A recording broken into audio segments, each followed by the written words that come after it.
வணக்கம், welcome to money care Tamil. இந்த வீடியோவில் என்ன பார்க்க போகிறோம் அப்படின்னா, இந்தியன் பேங்க்கோட புது ஏடிஎம் கார்டை ஏடிஎம் மிஷினில் எப்படி ஆக்டிவேஷன் பண்ணுறதுன்னு தான் பார்க்க போகிறோம். நீங்கள் வீடியோ புதுசாக பார்க்குறீங்க அப்படின்னா நம்ம சேனல் சப்ஸ்கிரைப் பண்ணிக்கோங்க, பக்கத்தில் இருக்க பெல் ஐக்கான் அழுத்திக்கோங்க. இந்தியன் பேங்க்கோட ஏடிஎம் கார்டை ஆக்டிவேஷன் பண்ணுறதுக்கு நமக்கு என்னென்ன தேவை அப்படின்னு பார்த்தீங்கன்னா, ஏடிஎம் கார்டு, அடுத்தது அக்கௌண்ட் நம்பரு, அதுக்கடுத்தது பேங்க்கில் ரெஜிஸ்டர் பண்ண ஃபோன் நம்பர், இது மூணும் நமக்கு அவசியம் இருக்கணும். இப்போது வாங்க வீடியோக்குள்ளே போகலாம். ஏடிஎம் மிஷினில் போய் கார்டை இன்சர்ட் பண்ணிக்கலாம். பண்ண உடனே கீழே பார்த்தீங்கன்னாக்கா ஜெனரேட் செட் பின்னு இருக்கும், அதை என்ட்ரு பண்ணிடலாம். அதுக்கடுத்து ஜெனரேட் ஓடிபின்னு கேட்கும், அதை ஓகே கொடுத்துட்டு இப்போது நம்ம அக்கௌண்ட் நம்பர் கேட்குது, நம்மளுடைய அக்கௌண்ட் நம்பரை வந்து இங்கே என்ட்ரு பண்ணிடலாம். அக்கௌண்ட் நம்பர் என்ட்ரு பண்ணி கரெக்ட் கொடுத்துக்கலாம். அதை ப்ரெஸ் பண்ண உடனே திரும்பவும் அக்கௌண்ட் நம்பர் கேட்கும். திரும்பவும் நம்ம அதே அக்கௌண்ட் நம்பரை திரும்ப என்ட்ரு பண்ணிடலாம்.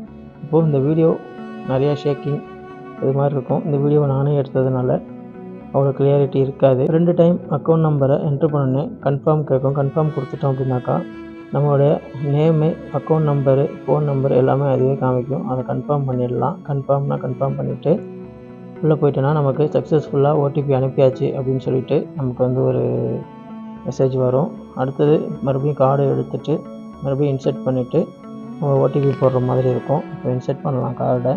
மறுபடியும் ஏடிஎம் கார்டை இன்சர்ட் பண்ணிடலாம். மறுபடியும் அதே ஜெனரேட் பின்னு கொடுத்துட்டு, ஆனால் இந்த டைம் ஜெனரேட் ஓடிபி கொடுக்காம செட்டு பின்னு கொடுத்துக்கலாம். செட்டு பின்னு கொடுத்தோடனே ஃபோன் நம்பரு கேட்கும். நம்மளுடைய ஃபோன் நம்பரை என்ட்ரு பண்ணிடலாம்.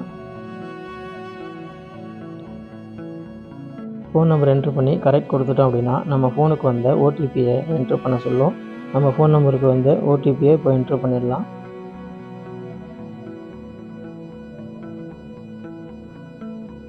என்ட்ரு பண்ணி கரெக்ட் கொடுத்துட்டோம் அப்படின்னாக்கா அடுத்தது பின் செட்டிங்க்கு போவோம். இப்போது நம்ம என்ன பின்னை போட போகிறோமோ அந்த பின்னை உங்களுக்கு ஈஸியான நம்பரை நீங்கள் போட்டுக்கலாம். 4 நம்பர் போட்டுட்டு திரும்பவும் 2 டைம் போடுற மாதிரி இருக்கும். மறுபடியும் ரீஎன்ட்ரு பண்ணிடலாம். பின்னை ரீஎன்ட்ரு பண்ணிவிட்டு கண்டினியூ கொடுத்துடலாம். கொடுத்துட்டோம் அப்படின்னா நமக்கு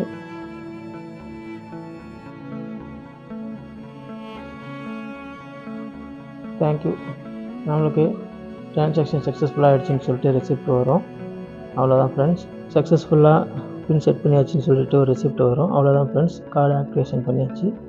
இப்போது நான் பண்ண மாதிரியே நீங்களும் பார்த்து பண்ணி உங்களுடைய கார்டு ஆக்டிவேஷன் பண்ணிக்கோங்க. தேங்க்ஸ். அடுத்த ஒரு வீடியோவில் பார்க்கலாம். பை.